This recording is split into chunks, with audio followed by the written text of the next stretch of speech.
Memasuki minggu keempat, Indonesia bersatu melawan corona. Inilah situasi lengang sudut-sudut ibu kota yang biasanya ramai di jam-jam sibuk. Meskipun belum 100%, himbauan dan instruksi dari Presiden Joko Widodo untuk semua masyarakat bekerja, belajar, dan beribadah dari rumah.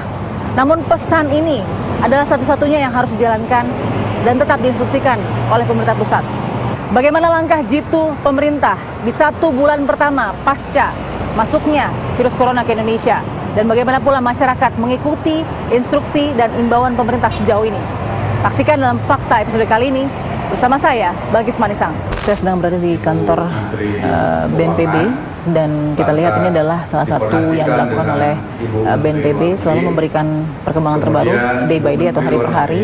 Dan kita lihat Legend TNI Doni Monardo, Legend TNI Doni Monardo sedang mencoba menjelaskan bagaimana kebutuhan alat pelindung diri atau APD yang salah satunya menjadi prioritas utama dan konsentrasi fokus pertama dari bantuan logistik yang ada saat ini. APD yang berjumlah 205.000 unit. Wabillahi taufiq wal hidayah. Wassalamualaikum warahmatullahi wabarakatuh. Waalaikumsalam.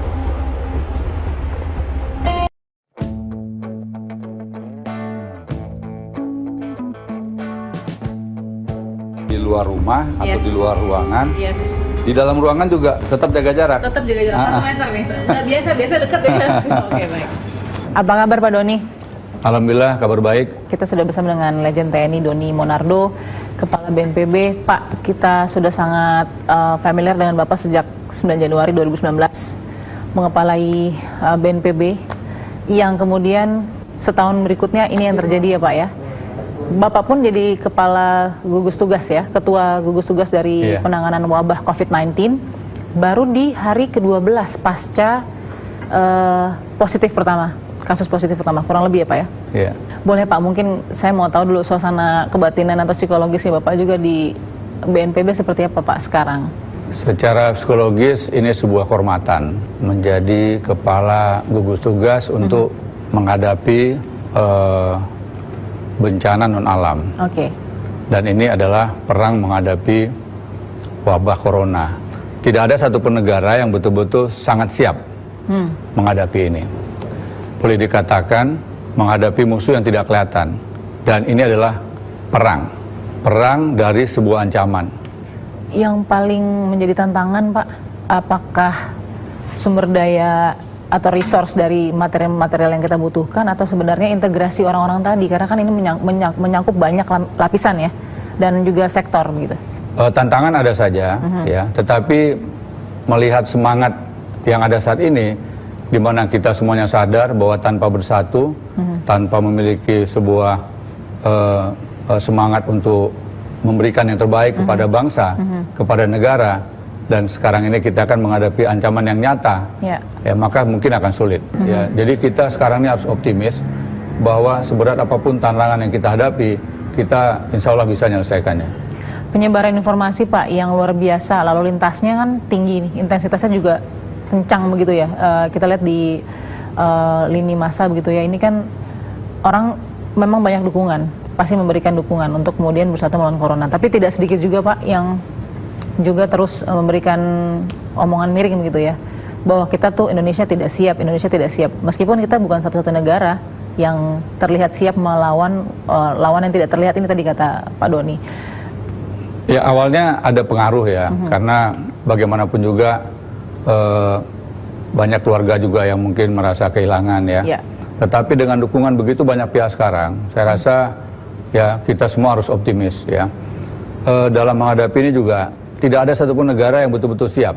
Ya, saksikan sendiri di negara-negara yang sangat maju dengan kekuatan ekonomi yang sangat besar, dengan tingkat pendidikan yang jauh lebih tinggi, termasuk disiplin yang tinggi pun sangat kewalahan. Dan kita masih bersyukur Bapak Presiden membuat kebijakan tentang social distancing yang selanjutnya diterjemahkan menjadi physical distancing. Kemudian juga bagaimana pesan tentang virus ini bisa dipahami dengan mudah oleh masyarakat, sehingga masyarakat tahu dan bisa melakukan langkah-langkah untuk menghindarinya. Contoh sederhana, ya, di rumah saja kita tidak boleh saling berdekatan. Karena di antara keluarga, salah satu saja ada yang positif, maka bisa menulari yang lainnya. Kedisiplinan untuk bisa mentaati aturan inilah yang menjadi kunci utama kita, agar kita bisa selamat. Saya tidak tahu apakah Pak Doni sudah mendengar kondisi ini atau belum. Tapi beberapa cerita dari tenaga medis kita, Pak, mungkin salah satunya dari perawat ya, mereka merasa juga kesulitan. Ada beberapa edukasi yang kurang di masyarakat. Ketika para tenaga medis ini kembali ke rumah atau ke lingkungan atau ke komunitas mereka masing-masing, mereka dikucilkan, bahkan ada kasus yang diputus kontrakannya. Kita harus memberikan apresiasi yang luar biasa kepada para tenaga kesehatan, dokter, perawat, pekerja rumah sakit, pengemudi ambulan, dan juga termasuk pengemudi mobil jenazah. Ya. Mereka ini adalah pahlawan yang berada pada garis depan. Ya, tidak boleh ada satupun warga masyarakat yang mengucilkan mereka. Tanpa mereka, maka kita akan kehilangan orang yang bisa menolong kita. Merekalah tempat kita bersandar hari ini. Oleh karenanya, gugus tugas telah membentuk suatu tim yang bisa mengkoordinasikan seluruh relawan. Dialah yang ke depan akan memberikan perhatian penuh kepada seluruh dokter, perawat, dan pekerja rumah sakit, serta pengemudi ambulans dan juga mobil jenazah yang memastikan bahwa mereka mendapatkan pelayanan yang terbaik. Kemudian sejumlah pengusaha juga sudah memberikan fasilitas hotel mereka, sehingga dokter-dokter dan perawat yang berada pada garis depan itu tidak perlu pulang ke rumah. Mereka akan berada di satu tempat dengan segala fasilitas yang diberikan oleh pihak hotel, manajemen hotel, yang bisa memberikan sebuah rasa nyaman, sehingga dalam waktu yang tidak lama mereka bisa pulih kembali. Ini akan diimplementasikan? Sudah mulai. Sudah mulai. Sudah mulai. Sebagai salah satu solusi ya? Salah satu solusi. Pak Doni, oke. Iya. Artinya dikucilkan masyarakat dan kemudian dijauhkan, itu mudah-mudahan tidak akan terjadi lagi kasusnya. Sangat tidak baik ya, sangat tidak baik.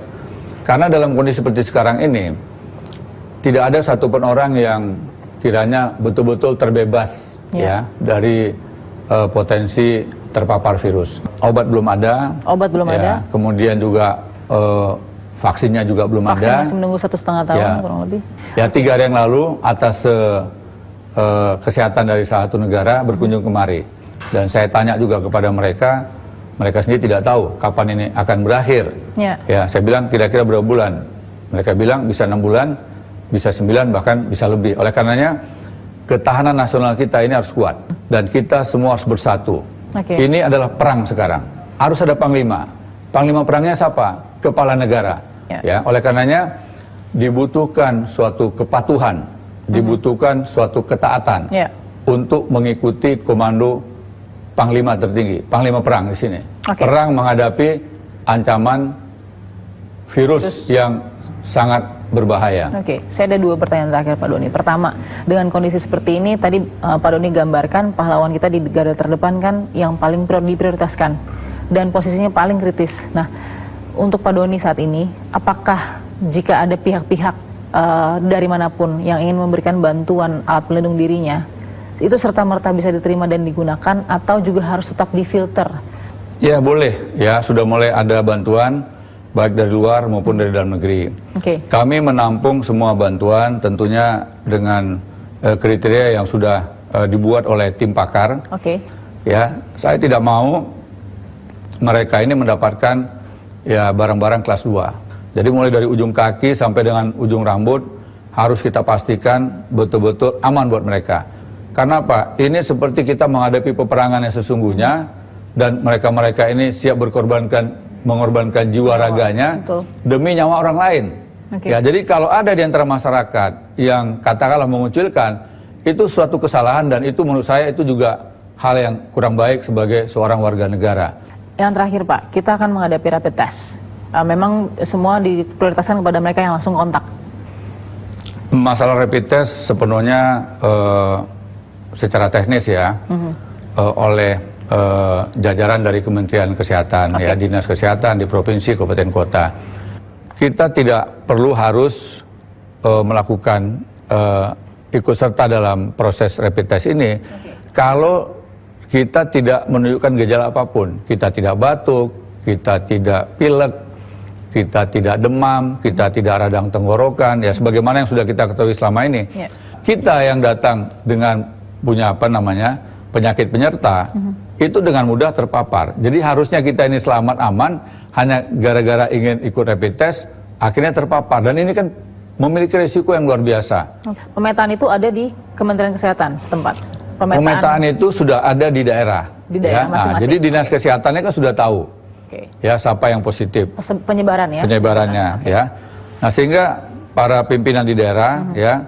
Nah ini di sini kan gubernur tidak sendirian. Gubernur bersama Pangdam, bersama Kapolda, dan juga termasuk tokoh-tokoh masyarakat, ya. Termasuk juga para pakar ini masuk semua di sini yang bisa memberikan masukan pada gubernur, sehingga langkah-langkah dan keputusan yang dilakukan oleh gubernur itu betul-betul bisa maksimal. Ya. Pak Doni, terima kasih. Salam tangguh buat Bapak. Dan salam tangguh dan juga salam kemanusiaan. Salam tangguh dan salam kemanusiaan juga untuk seluruh jajaran BNPB, Pak ya. Yang juga ada di garda terdepan memastikan distribusi dari alat-alat yang dibutuhkan, logistik yang dibutuhkan. Kita harus bersatu, Pak. Nggak ada pilihan lain selain bersatu melawan corona. Terima kasih, Pak Doni. Ya, terima kasih. Kita akan temukan fakta berikutnya. Memasuki minggu keempat atau 1 bulan sudah kita bersatu melawan corona. Bagaimana kisah-kisah para tenaga medis, baik dokter, perawat, dan juga staf medis yang sudah 24 jam setiap harinya bekerja? Saya sudah terhubung dengan Mas Nurdiansyah, seorang perawat dari RSPI Sulianti Saroso, rumah sakit yang khusus langsung menangani pasien-pasien dan penanganan COVID-19 atau corona. Assalamualaikum Mas Nurdiansyah. Ya, Assalamualaikum warahmatullahi wabarakatuh, Mbak Bilqis. Mas, sehat hari ini? Ya, Alhamdulillah sehat. Alhamdulillah ya. Jadi sekarang masih tugas di hari ke-23, 24 ini? Masih, Mbak, masih bertugas, masih bekerja. Kalau boleh cerita sedikit, Mas, bagaimana sekarang mungkin suasana psikologis, suasana kebatinan teman-teman perawat dan tenaga medis tentunya di rumah sakit tempat Mas Nur bertugas? Kalau untuk suasana teman-teman yang sekarang, kita sudah harus siap ya dengan kondisi yang ada, dan mungkin kita juga agak khawatir juga sih sebenarnya karena melihat angka yang positif semakin meningkat gitu kan, pasien-pasien terus berdatangan, dan sedangkan memang kita ruangan dan SDM masih sesuai yang lama gitu. Jadi memang khawatirnya nanti rumah sakit lain juga kekurangan SDM dan tempat, pasien-pasien tidak bisa ditangani. Mas Nur, kita juga turut prihatin ya sebelumnya gugurnya teman-teman terlebih dahulu yang sudah berupaya keras dan akhirnya mengorbankan nyawa juga ya. Tentunya kita juga prihatin dengan kondisi di lapangan bagi teman-teman yang bertugas dengan alat pelindung diri terbatas, bahkan tidak sedikit sejak minggu ketiga dan minggu keempat kita lihat APD yang digunakan juga sudah mulai berimprovisasi, bukan APD standar seperti biasanya. Pakai jas hujan rata-rata, Mbak. Terutama beberapa rumah sakit tipe C, yang tipe D itu kan, atau bahkan rumah sakit swasta sekalipun itu mereka banyak juga yang memakai pakaian jas hujan itu, karena nyarinya ya yang susah. Mungkin mereka mampu membeli, tapi nyarinya itu yang susah. Mas Nur, tadi saya sudah tanya bagaimana kondisi alat pelindung diri, tapi yang paling penting selain alat pelindung diri adalah sebenarnya kondisi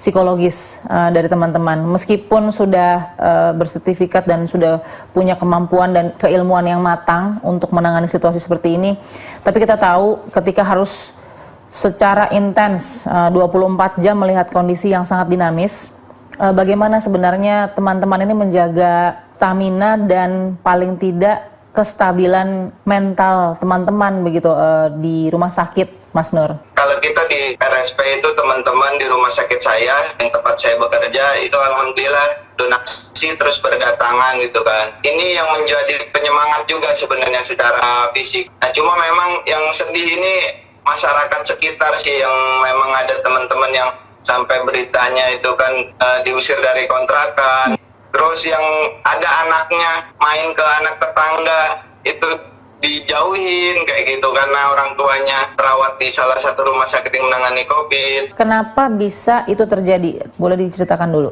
Ini karena edukasi yang kurang sebenarnya. Edukasi yang kurang kepada masyarakat menurut saya. Mas Nur, ketika setelah tugas, ya, misalkan shiftnya habis nih, terus kemudian selesai tugas kita ganti dulu sama rekan yang lain. Itu bagaimana Mas ketika harus keluar dan setelah kontak? Bisa ceritakan nggak apa yang terjadi? Jadi kita ketika datang ke rumah sakit itu pakai baju biasa. Nah, sampai ruangan, sebelum memasuki ruangan kita ganti baju semuanya. Jadi baju kamar operasi gitu kan. Kemudian pakai APD lengkap. Mulai dari atas sampai bawah, coverall, terus kemudian ke pasien.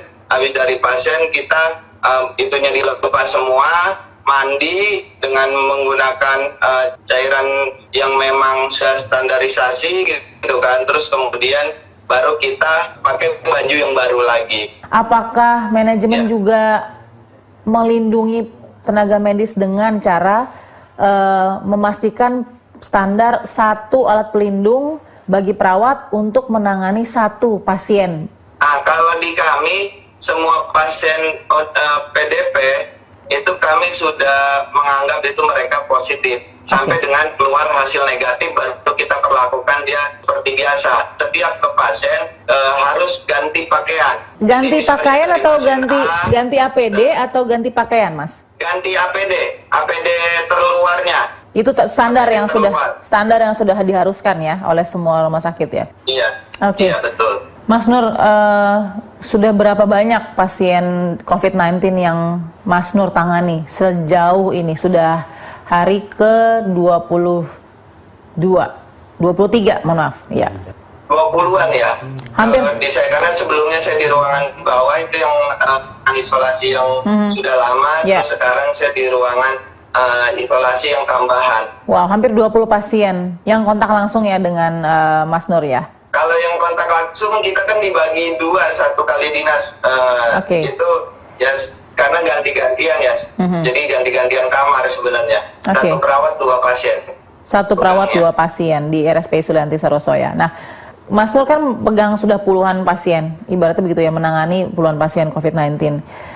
Ada cerita-cerita yang mungkin mengharukan bagi Mas Nur itu ketika kondisi pasien seperti apa yang bisa Mas bagi ke kami? Kalau yang ya salah satu pasien saya mungkin dia adalah PDP kan ya, tapi hasilnya belum ketahuan. Kita juga sedih juga ya ketika pasiennya dalam kondisi kritis, kemudian ruangan di kita ICU penuh, terus ruangan di tempat lain penuh, dan akhirnya kita membantu semaksimal mungkin dan akhirnya ada yang meninggal gitu kan di ruangan rawat biasa. Nah, ini yang kita khawatirkan seperti itu, pasien positif banyak, yang kritis banyak, tapi ruangan di Indonesia ini tidak bisa menampung pasien-pasien dengan kondisi yang berat itu gitu, dan akhirnya meninggal. Mas Nur sendiri meskipun mungkin tidak bisa menenangkan 100% hati orang tua di rumah, tapi kalau ingin bisa menyampaikan kepada orang tua Mas Nur yang juga mungkin bisa mewakili kepada orang tua para perawat muda di Indonesia, apa sih Mas Nur yang mau disampaikan dengan nyawa sebagai taruhan saat ini ya, sebagai garda terdepan? Untuk orang tua saya dan mungkin untuk orang tua teman-teman perawat yang anaknya bekerja sebagai perawat, ini pertama tidak usah mengkhawatirkan, kita titip doa dari rumah agar kita anak-anaknya yang sebagai perawat ini bisa bekerja terus dan diberikan kesehatan. Terima kasih Mas Nur. Amin. Terima kasih Mas Nur. Selamat bertugas kembali. Ya, sama-sama Mbak. Ya, sama-sama. Baik, kita sudah berbicara dengan Nurdiansyah, seorang perawat dari RSPI Sulianti Saroso. Tidak mudah mungkin bagi Nurdiansyah untuk bisa mengemukakan semua aspek yang ingin menjadi pesan pentingnya bagi kita membantu percepatan penanganan wabah COVID-19 atau Corona. Kita akan temukan fakta berikutnya.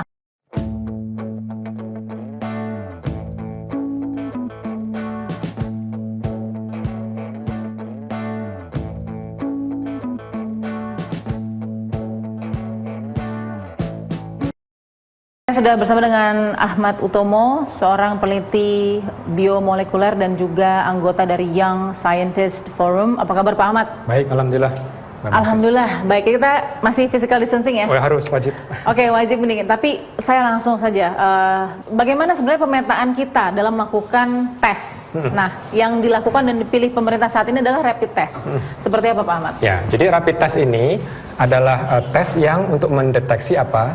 Untuk mendeteksi antibody. Deteksi Antibody terhadap virus. Padahal yang dicari harusnya bukan antibodinya, tetapi adalah virusnya sendiri yang harus dicari. Karena yang membuat kita sakit itu bukan antibody kan, yang membuat kita sakit adalah virus. Nah, sekarang ini jadi masalah. Jadi ada juga di media sempat dikatakan akurasinya ini, kalau kita buka nih di sheetnya itu, yang produser ini dikatakan 95% manufacturingnya. Nah, jadi kalau misalnya kita anggap ini sumbu Y itu jumlah partikel, atau nanti di sini adalah antibody.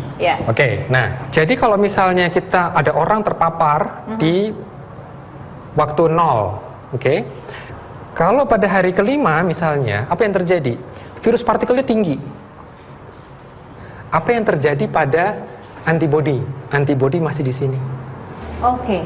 Oke, nah tapi yang menarik begini, ketika orang ini mengalami akhirnya betul-betul sakit, apa yang terjadi? Ini grafiknya begini, dia mulai menurun, dan ini standar untuk mengeluarkan pasien rumah sakit. 2 hari berturut-turut harus turun, betul ya? Oke, kalau kita bicara antibody, startnya dia 0, sedikit kan, kecil banget. Apa yang terjadi? Dia begini. Jadi kalau dibilang pada titik ini orang ini kan sudah pasti positif berdasarkan ini di awal. Terus dicek antibody pada waktu yang terakhir. Positif nggak? 90%? Positif. Tapi yang kita cari bukan yang ini kan. Kita mau screening orang yang ada di posisi sini. Wow, jadi mohon maaf. Akurasi benar 90%. Tapi bukan keperuntukannya. Bukan keperuntukannya. Makanya ini emang cara yang murah meriah untuk studi epidemiologi. Nanti kalau selesai ini wabah, kita mau melihat kerusakannya seberapa parah sih. Ya. Baru rapid test. Baru ini nanti kita bisa lihat. Sekarang apa yang dilakukan pemerintah dengan melakukan rapid test? Ada nggak sedikit membantu? Atau ya udah dibeli soalnya ya. Udah dibeli soalnya nih Pak Ahmad. Kita mau optimis tapi gimana nih, cari celah ada nggak kira-kira? Ada sih. Sorry, yang dicari ini tadi, ini kan virus, ini antibody. Betul. Tapi kemudian ada massa tadi ya, naik dan turun. Di sini adalah posisi yang sebenarnya kita 90%. Ini hasil dari rapid test. Tapi yang kita cari ini. Nah, yang kita cari kan ini kan.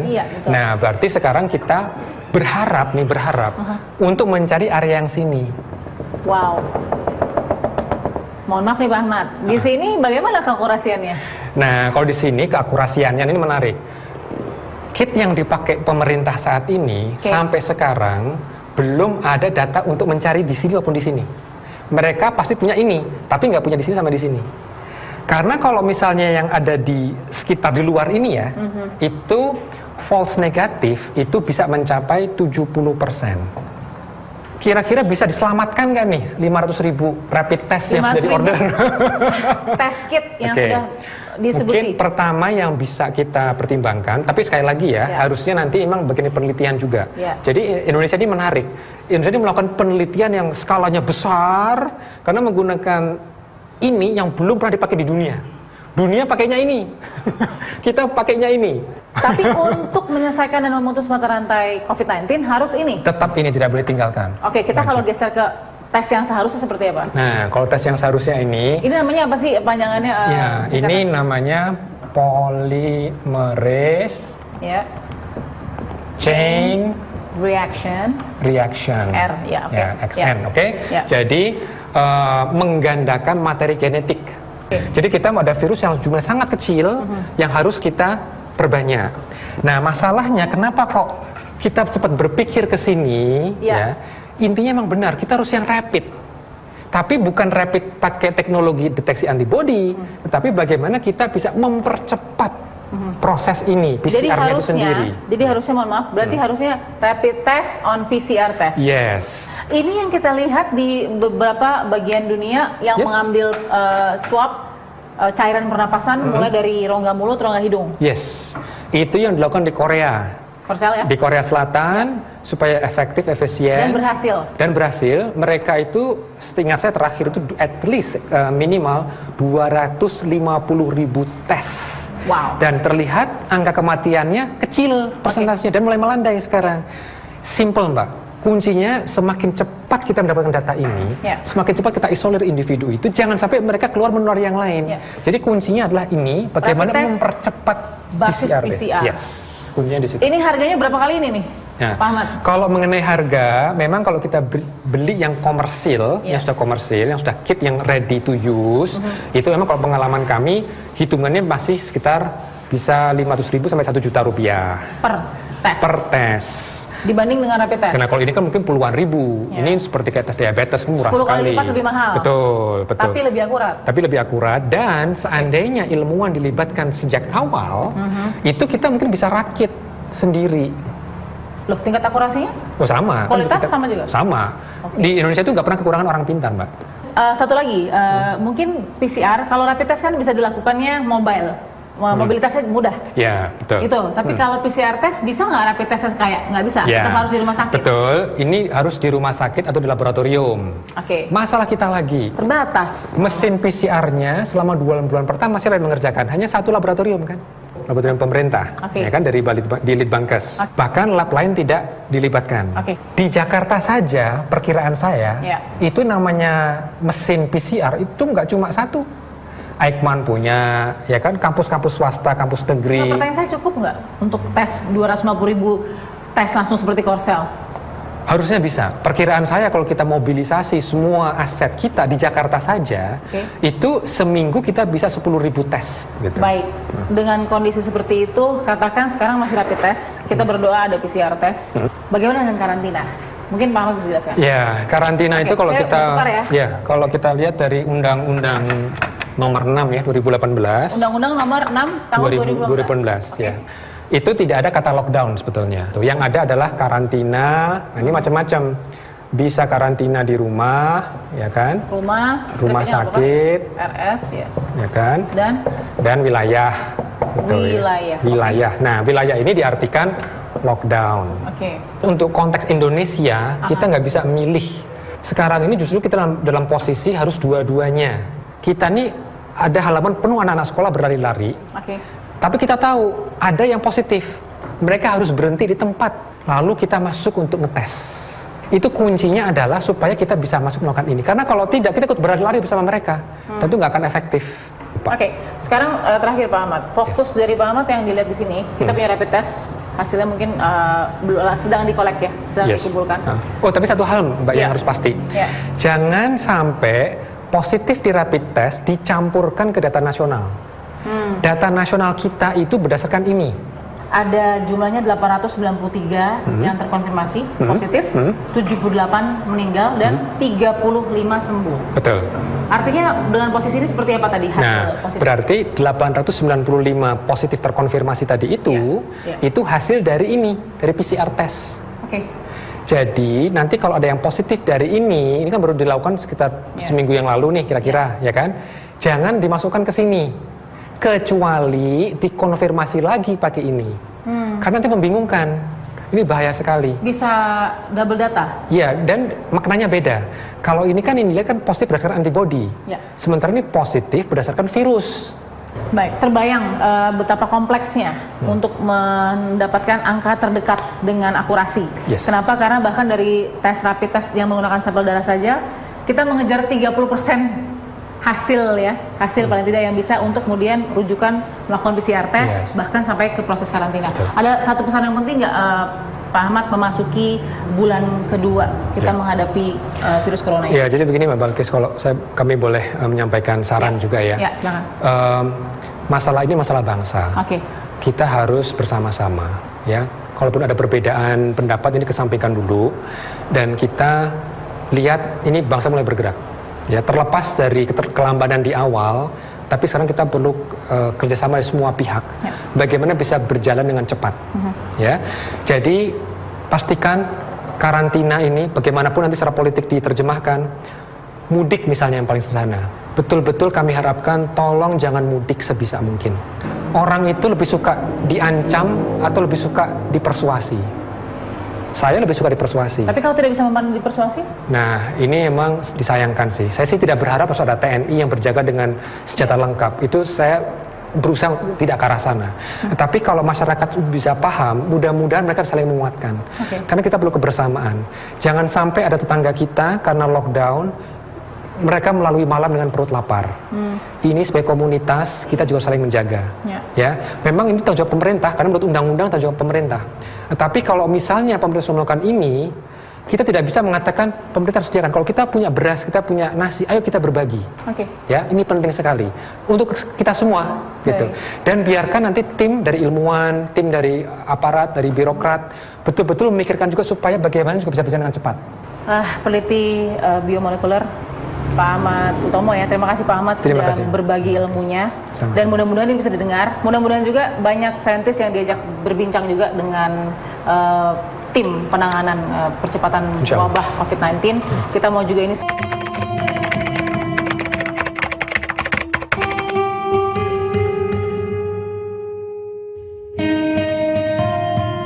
Beberapa update kasus yang kita dapatkan sepanjang tanggal 29 Maret sampai dengan 30 Maret pada hitungan pukul 12.00.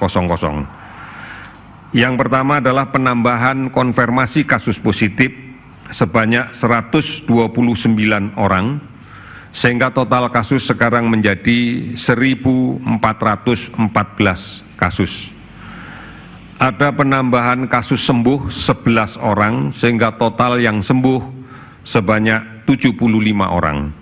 Kemudian masih ada kasus kematian sebanyak 8 orang, sehingga total kasus kematian adalah 122 orang. Saudara-saudara sekalian, oleh karena itu saya akan mengulangi bahwa penularan di luar masih terjadi, bahwa kasus positif masih bertambah.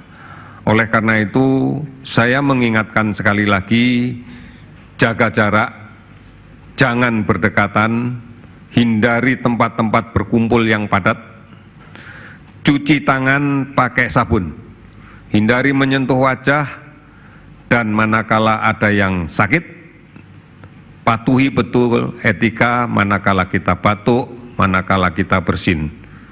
Tutup pakai sapu tangan atau gunakan masker agar tidak menyebar ke sana kemari. Kemudian aman, lebih aman di rumah. Produktiflah di rumah. Ini yang harus kita lakukan. Mari bersama-sama dengan kesungguhan hati, bersama-sama kita untuk disiplin. Jadilah pahlawan untuk melindungi diri, melindungi orang lain, dan melindungi bangsa kita. Kita yakin kita pasti mampu untuk melakukan itu. Pemirsa, memasuki hari ke-26, Indonesia bersatu melawan corona. Berbagai peristiwa penting terjadi di tengah masyarakat. Sebuah peristiwa pernikahan atau resepsi pernikahan yang tengah digelar terpaksa harus dibubarkan oleh aparat. Sebenarnya imbauan dan instruksi ini sudah diberikan melalui pihak Pemprov dan juga Pemda setempat untuk tidak melakukan atau menggelar resepsi pernikahan. Ini dianjurkan untuk memutus mata rantai penyebaran COVID-19.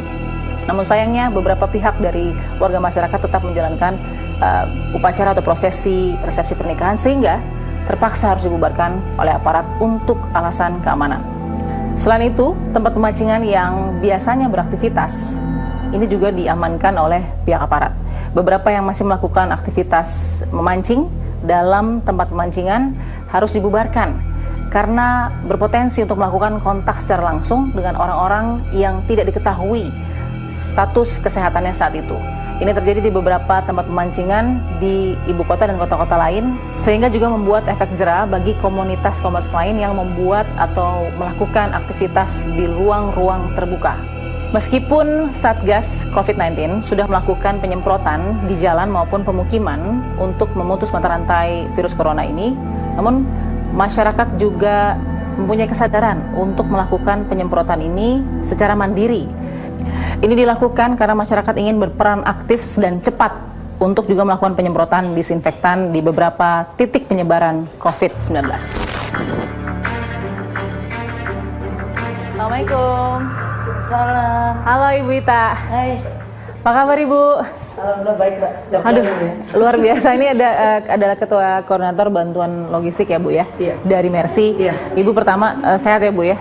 Iya, alhamdulillah. Kita nggak apa-apa nih, jaraknya agak jauh sedikit untuk ikutin physical distancing. Sekarang di minggu pertama ini apa yang sudah dilakukan Mercy Bu sejauh ini yang kita bisa lihat? Setelah kejadian yang terjadi ini ya, teman-teman berpikir apa yang bisa kita lakukan. Oke. Seperti biasanya yang teman-teman ketahui, Mercy berada di bidang kegawatan. Nah ini juga kita menganggap saat ini adalah kita juga dalam keadaan gawat. Ada beberapa kegiatan yang kita lakukan sekarang. Ini teman-teman kami relawan semuanya. Halo Mbak. Halo. Ini semangat ya semua. Oke. Relawan-relawan ini, teman-teman apoteker. Kita nggak apa-apa Bu sambil duduk ya Bu. Ini jadi kita harus pakai masker ya. Oke. Ya, silakan. Jadi ini gimana Bu penjelasannya? Oke, mungkin Rifka ya bisa menjelaskan ke Mbak Balkis proses pembuatan hand sanitizer yang Mercy buat. Oke, Mbak, bisa jelaskan ini apa yang proses yang dilakukan oleh Mercy nih untuk membantu bantuan logistik? Jadi di sini kita lagi membuat proses pembuatan hand sanitizer. Tentunya kita buat nggak sembarangan ya, kita mengikuti pedoman dari WHO. Komposisinya juga sudah kita sesuaikan sesuai dengan kebutuhan juga. Boleh langsung kita praktekin Mbak? Ya, bagaimana prosesnya? Boleh. Jadi ini udah ada, tadi udah dimasukin peroksid sama alkoholnya. Nah ini kita masukin gliserinnya. Oke, saya pindah ke situ ya. Oke, sebentar. Oke. Jadi kita kalau untuk H2O2 atau peroksidnya itu konsentrasinya yang 3%. Oke. Nah setelah ini diaduk, diguncang-guncang aja sih. Setelah itu didiamkan selama 72 jam untuk melihat ada kontaminasi apa enggak. Setelah itu baru bisa digunakan. Seperti itu saja, campurannya seperti itu saja ya? Iya. Oke. Dari situ lalu kemudian dipindah. Terima kasih ya Mbak ya. Oke, jadi dari sini langsung dipindahkan ke kemasan ya Bu? Ini kemasan yang 1 liter. Ini kemasan yang 1 liter. 1 liter. Oke, ini sama. Ini kemudian kemasan yang 500. Ini yang dalam bentuk kecil. Ini yang berapa mili Bu? Mohon maaf. Ini yang 60. Oke. Iya. Rencana ini akan kita bagikan untuk relawan yang ada. Kemudian nanti untuk yang relut isi ulang ya.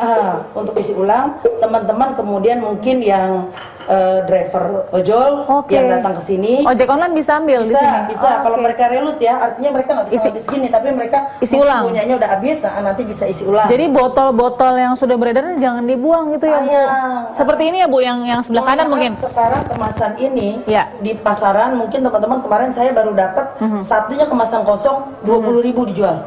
Nah, selain hand sanitizer Bu, apa yang bisa kita lihat yang dilakukan Mercy mungkin? Oke, kita buat face shield. Di atas ada penutup muka, pelindung muka. Jadi alat pelindung diri ya. Alat pelindung diri. Sambil kita jalan ya Bu ya. Iya, baik. Assalamualaikum.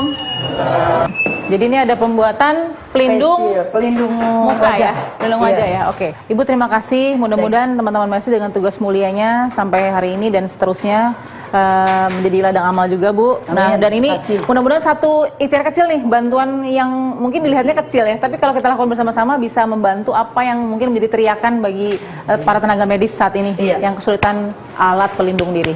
Kita akan temukan fakta berikut.